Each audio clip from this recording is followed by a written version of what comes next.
This is the Storyworks Roundtable, where we have conversations about craft. Because becoming a successful author begins with writing a great story. Hello and welcome to this week's Storyworks Roundtable. Today, Robert, Kathryn, and I are talking about how to end your story. If you haven't already heard it, we were talking about evoking emotions in a recent episode. And Robert brought up the question of endings. So we're going deep into endings here. So, Robert, why don't you kick us off? Let's kind of pick up with that, with what you were saying about problems with endings, hitting the right emotional notes in endings. Let's start there. I'll use my analogy of the joke again, actually, because I think that's a great, easy way to kind of grasp it. If you tell a joke and it works, then there needs to be space for the audience to laugh for a start. So as a trainer of presentation skills, we would often have to coach our new trainees to give the audience sufficient time to allow the reactions and the emotional responses to go through, because sometimes they deliver a really good line, and a joke or not, but move on too quickly, and it would shock the audience out of their state, and it wouldn't allow them enough processing time. And you have to remember that as a presenter, you move much faster. Your tempo is way faster than your audience. And I think the same thing is true of a writer. The story is speeding along in your head. And so as you're writing it, you don't necessarily always allow enough time for the reader to catch up emotionally. So when we deliver a joke, we expect that if it's delivered well, there's going to be some laughter. And we know that we have to wait for the laughter before we might run into the next joke. And you can see, stand-up comedians, they work their audience really, really well. And one of the things that we used to teach as well is that when you're ending a presentation, don't telegraph it too early for a start. Say, okay, in 5 minutes' time, I'll be closing, blah, blah, blah. Immediately, people are going to be starting to reach for their pens, their wallets, their handbags, their coats. You've immediately flagged something you don't want to. You want the attention all the way to the end. And then at the same time as well, you don't want to do what we call a dribble ending, which is, okay, so I think that's about it for now. Oh, just, a few housekeeping things before we finish, and so you kind of, you maybe have delivered this really impactful point right at the end of this 15-minute blockbuster, and then it's all spoiled. And I think a book ending's the same way. I think it's a point where a writer has put so much effort into this long-form novel, and delivered the most beautiful climax at the end of the book, and forgotten to put their art into the ending. Yes. And either left us hanging too early or spent way too long explaining the joke. So see, the funny bit was when the woman walked into the picture, no, don't do that. So I think it's quite hard, to write a good ending. And we all know that writing a great opening chapter or an opening scene is critical to keep our reader into the story so they become, hopefully, a fan of our work. But I do think endings are key to that as well. If you want people to become a continuing, I would like to read something else that Alida's written, or if there's another book in the series, or if for no other reason that you want to have them go to a friend and say, oh my God, you got to read this. It just left me really, really thinking. So that's where all my thoughts were swirling around with endings and why they came up specifically during that episode about emotions. Yeah. What I'm hearing is we want to talk about how to structure a great ending, how to leave the reader with room to feel and think and process, and while hitting all of the right notes, tying up the ends we need to tie up, setting the hooks we need to set, and not dribble ending, not rambling and over-explaining and doing too much narrative telling there. So that... And not too short. Yeah, not too short. Just right. Yes. So how do you leave... It's the Goldilocks ending. Yes. Right, exactly. How do you leave space for the reader to feel? Like when you're talking about it in terms of like verbal, oral presentation, joke telling, that sort of thing, you literally leave space. Literally leave space. Leave space. Yeah. So how do you leave space in a novel? So there's one obvious thing, and that is with physical Formatting. So when you hit a moment that you want to resonate with the reader, place it at the end of a scene so you've got a physical scene break.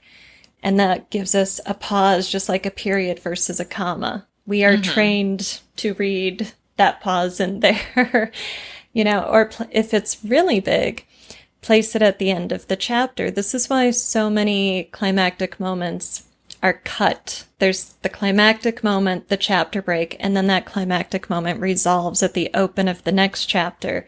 Yeah. Instead of immediately after the climactic moments. It's so that we have that physical visual space to go, oh, right, okay, I got to take that in now and sit with it a little bit as a reader.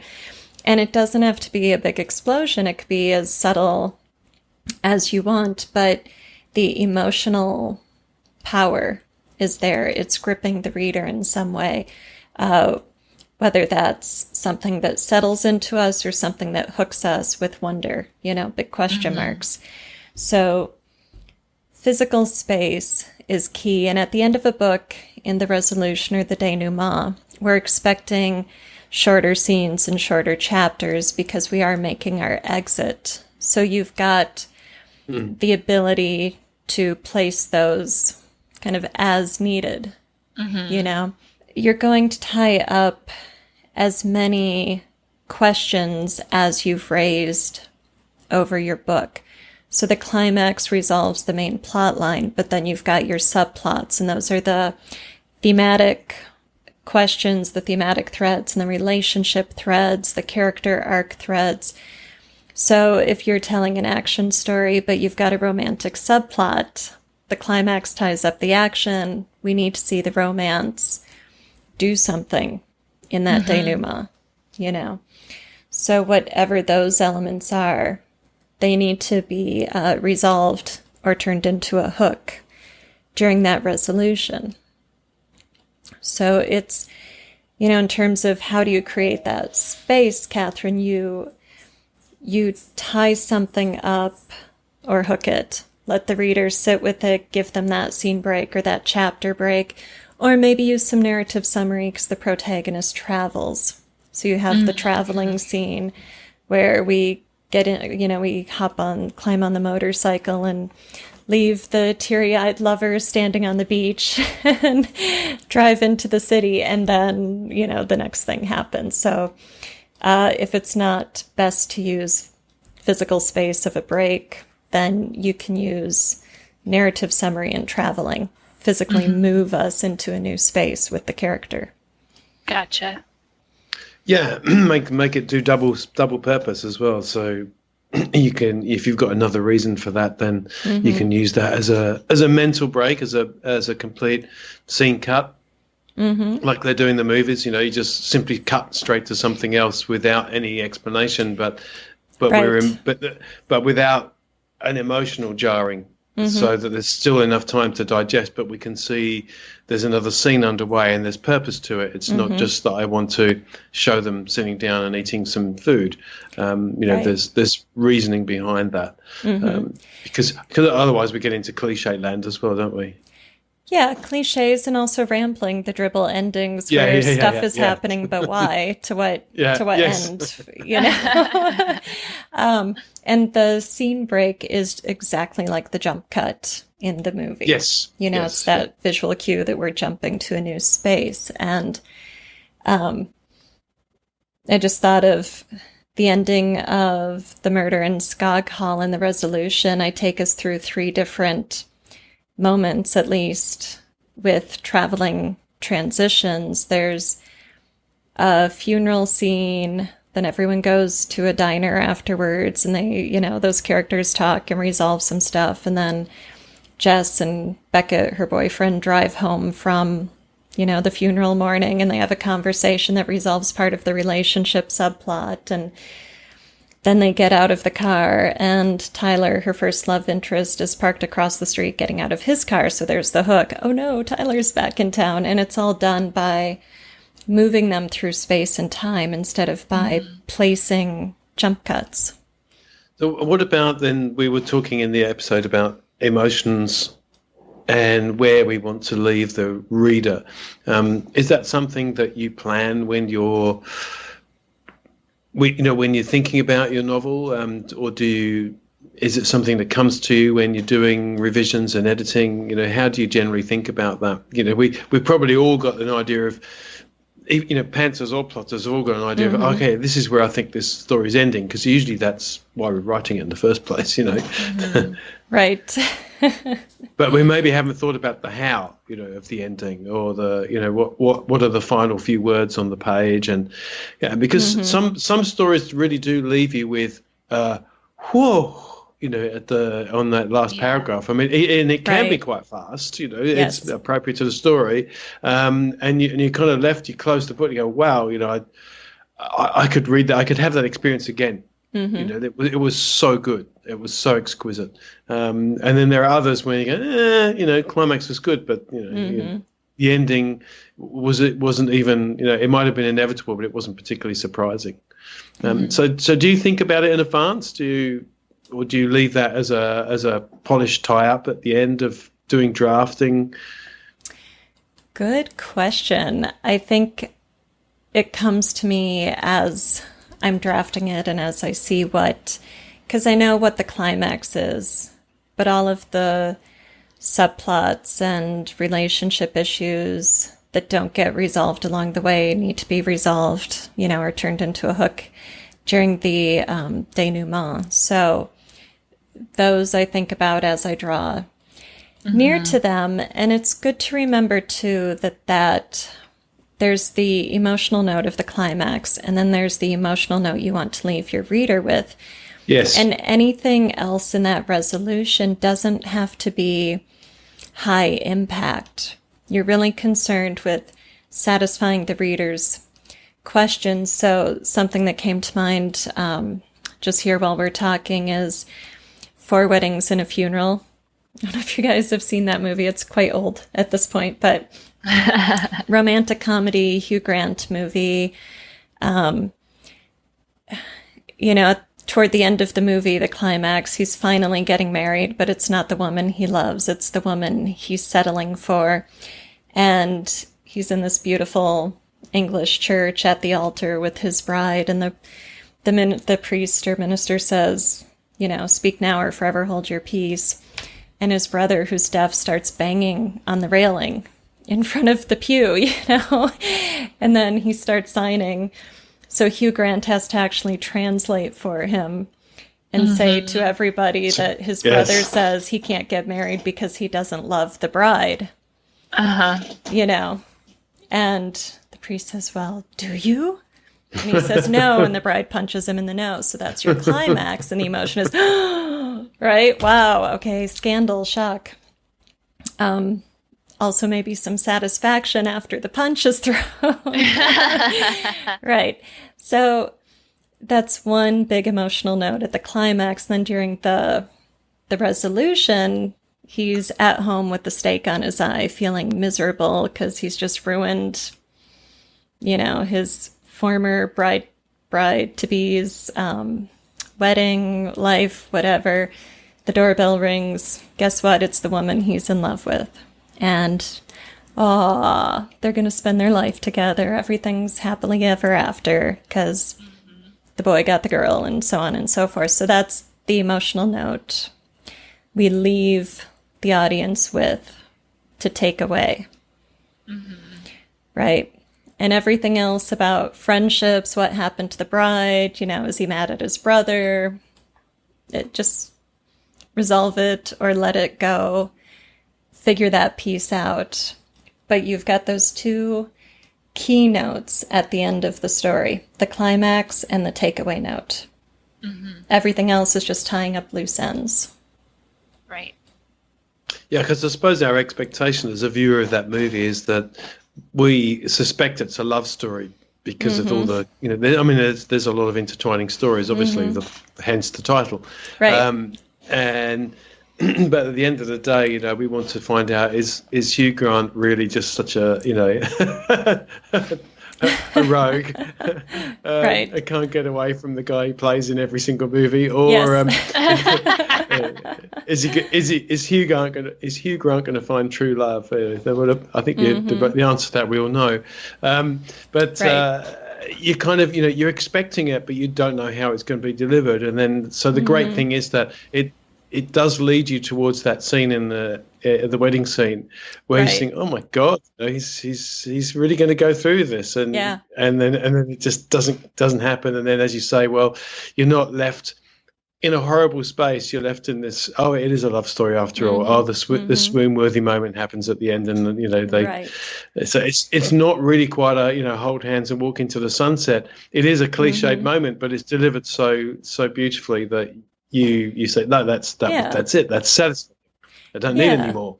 Yeah, and there's a fresh twist on it too with the brother being deaf. So as writers, there's a little takeaway there, because if the brother weren't deaf, if he had just said, Hugh doesn't love her, he's in love with someone else, well, okay, fine. But to force the protagonist to make this announcement in his own voice in front of everybody, including his bride, wow, that's a much bigger moment.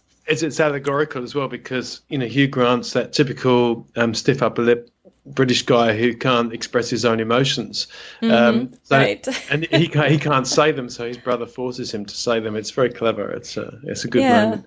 Yeah, and that's a kind of, it's an expected ending in the sense that it's what we want, and any other way would have left us dissatisfied, and that might be your intent too. And I mean, I'm thinking about have you seen No Country for Old Men?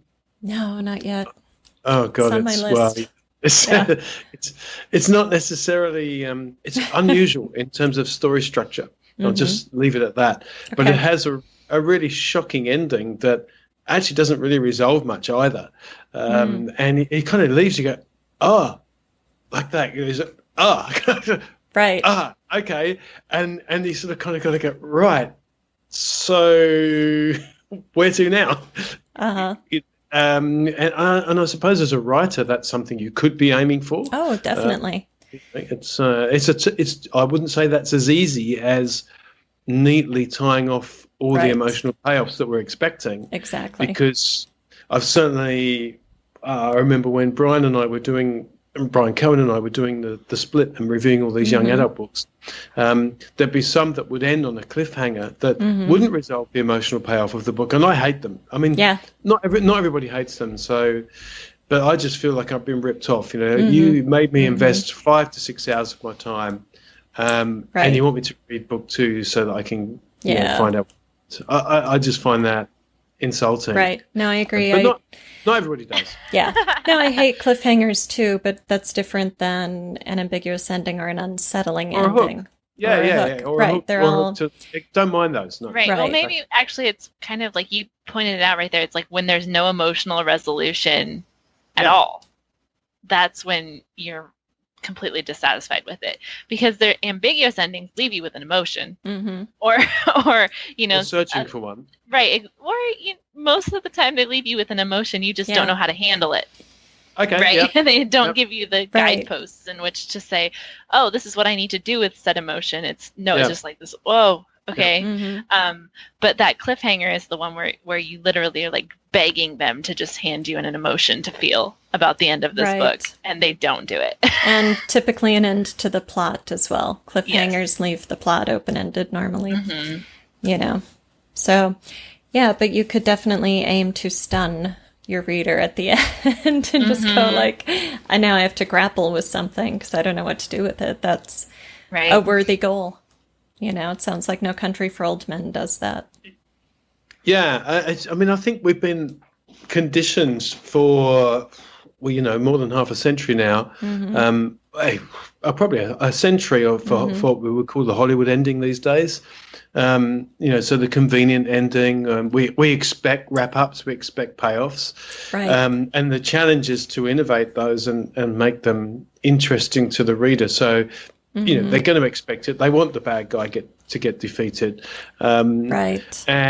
But we want to see it in ways a little bit like the Indiana Jones scene where, he just gets bored with the the knife fight and whips out the gun and shoots the guy. So it isn't what we expect, but we know he has to do it. And I think that's the challenge with writing, is that so much of our expectations fall into the Hollywood ending. I remember watching the final movie of the Hunger Games, is it Mockingjay? Is that the third one? I think so. Yeah. So and what and it's. I never liked the third book because I found Katniss to be very passive. A lot of things happened to her, whereas in the first two books she was such an active protagonist. And I struggled with book 3, even though I loved the writing itself. And then towards the end, there's the usual climax and the Capitol falls, and all those things we expect. And then the movie moves across to this scene where she's with Peter, and they've got a child, and it's all glowy, and it's lovely yellow sun, and they're out in the countryside, and what? Why did you do that stupid ending? That's terrible. And so I went back and looked at the book, and you know what? The scene's in the book, and I forgot.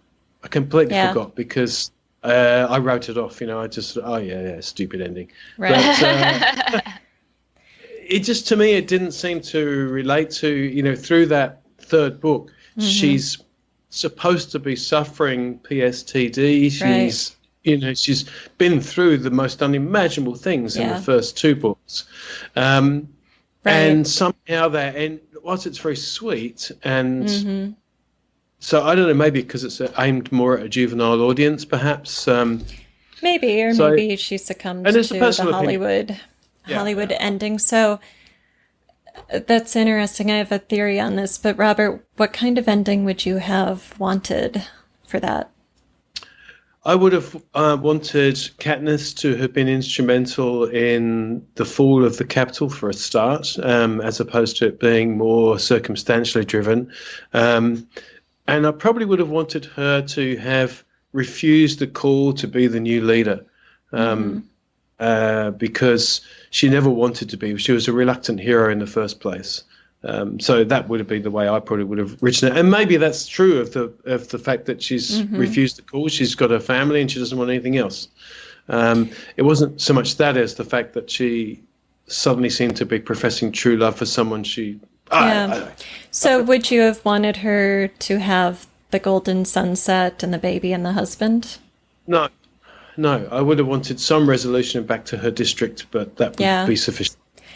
Yeah, I think this raises a really interesting point in that your ending, be careful not to succumb to what we might call reader expectations or the Hollywood ending or, genre expectations, unless those expectations match your thematic content and your character's arc. If it's not organic to your story and who your character is and what your character has been through, then think twice about, tacking on that kind of ending.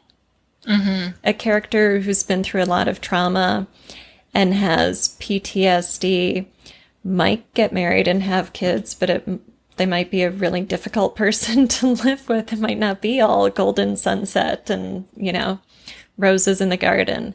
Often when I see those romantic, happily ever after endings, the couple kissing in the sunset or something, I go, yeah, that's good for now. Where are they going to be a year from now? After what we've just seen. Well, and I think the problem that I would have had with that ending, and which is kind of a similar issue that I had with the ending of the Harry Potter movies too, is I don't want to see 10 years from now all grown up. Like, I'm happy just feeling the end of their story for now. I don't need to know the end of the story forever. Does that make sense? Like, I want the end of the for now. And then I can think about what's the forever, but I don't want to be spoon-fed it. Yes, there you go. There's the word spoon-fed, yes. Yeah, I think most people do like to be spoon-fed. However, maybe unfortunately. And I do think that the epilogue of Harry Potter worked with the thematic content of the story. I've said it before. He's the boy without a father. He goes through all those father figures. At the end, we see him a father, so it's fruition. The theme has been resolved. He's, that whole thing is important. But, if it were more like you're saying Mockingjay is, where it doesn't feel true to the character's journey, then I would be right there with you, Kathryn. I'd be pushing it away, saying, "No, don't do it." I guess I just don't love feel free to epilogues. Right. Yeah, that's right. That's right. Yeah, it's too neat, isn't it? Again, that Hollywood ending. Feel free to drop in the Facebook group and argue with me. I'm more than happy to be proven wrong as to why. Clearly, that's how it landed. So. It's not necessarily just a critical or a critic's opinion. I did genuinely feel that way when I read it, and the same when I read Harry Potter. I thought, oh, okay, right. So he's 37 now. Yeah, okay. And I felt a little let down, even though it was true I can see why it was done, and I can see also that probably the author was under pressure to resolve everything because she didn't want to keep writing more Harry Potter. Right. At that time. Yeah. Maybe that's different now. Yes. Yeah. In A Stone's Throw, I've got 3 point of views. In the male point of view, Peter is minor compared to the 2 women. So one of them dies in the climax. The other one, I show you what happens to her in the resolution. And she has an epilogue, but Peter doesn't. And I had comments from readers at Author Talks and such. Well, what happened to Peter? And I thought, boy, you guys, he raises his daughter and he's fine. He has a career, he has a kid, he probably meets someone down the road and has another marriage. Who knows? And I had that kind of reaction of, why should I spoon feed you this? It's so obvious.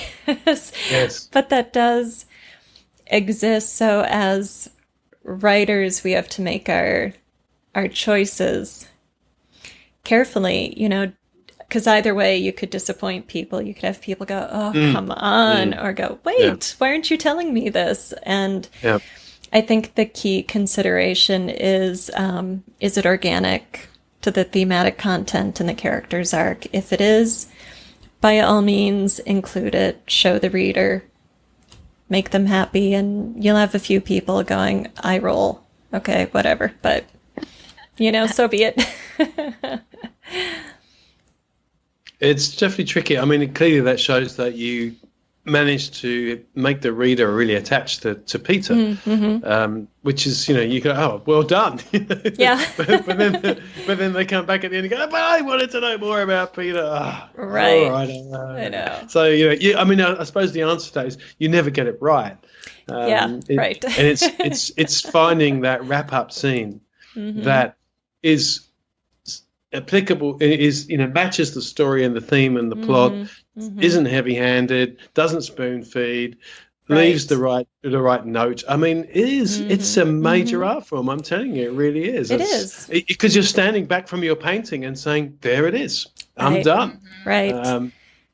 Right. And I think the key question is, does this ending satisfy the story? Not does it satisfy me because I have blind spots, I've been working on it for months or years. Not does it satisfy my friends or the genre conventions, but given all the effort I've put into structuring this whole, have I done my job as the author and created an appropriate, resonant, meaningful ending with bow ties and hooks and ambiguity and whatever is appropriate there. And that doesn't mean that it can't be innovative or unpredictable. Right. It just has. It should be. Just has to. That's exactly. So that's the trick. You're aiming for satisfying reader expectations, paying everything off, yet still making it not syrupy or predictable, or go, oh yeah, of course that would happen. Yeah, of course he gets the new Ferrari given by a benefactor and it turns up on his doorstep. Yeah. So you don't want it to be that way, but as you say, it's look, it's another one of those hard ones. Yes. It is hard. I think we're at 100%. Everything in writing is difficult. Then why do we do it? Because we love it so. Because we love it. Anything worth doing is worth doing well, and that means you have to work at it. I mean, it can't be easy. Otherwise, it's just not worth doing. I think those are great words to end on, Kathryn. Thank you for listening to the Storyworks Roundtable. Find all our shows, show notes, and videos at storyworkspodcast.com.